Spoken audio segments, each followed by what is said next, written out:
Ebintu ebisisirwe hamwe n'amaju agashenyirwe n'ebya Joseph Semuga, Joseph Musoke, Gerard Byaruhanga abatura ba Kyakatebe omugombora ya Kiryandongo omu district ya Kagadi. Nikigamba ngu enshonga zoona nizirugirira aha kurwanira itaka eryahika 50.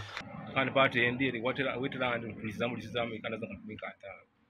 Bapangisize abakanyama basanga hanu batera amaju gaitu abataka tubabikizaga kwi ka site nibabahambya kandi ebintu byetu byone byagwo munju ebindi bakutinga bayiba batwara ne sente zetu zinzi bazitwara zasangirwa munju okuba twikirizaga mutaka wenu kwa alaha site kwikiriza bakoro ikintu yone kigeno maiso.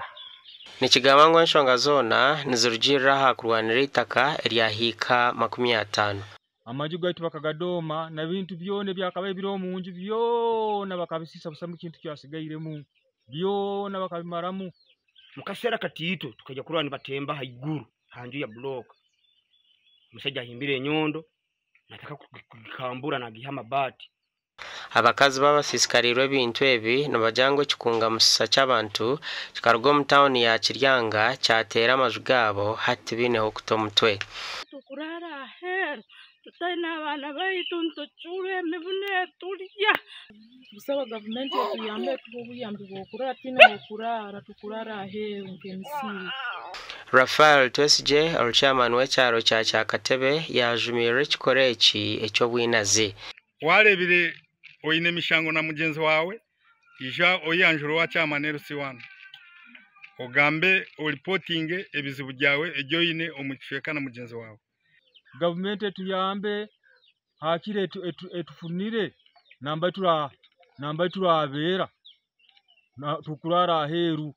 Ntusaba nambara ali prime minister akiki otugire babazi otukwata omusongera.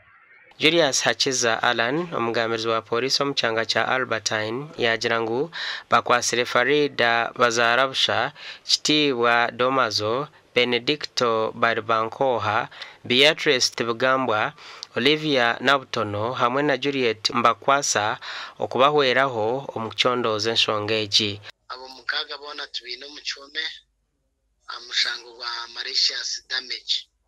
Abakomerwe nabo kutwarwa mu kooti okukyondoza kwaheza kwa gasha kwa Ambrose Nwagaba Katoto.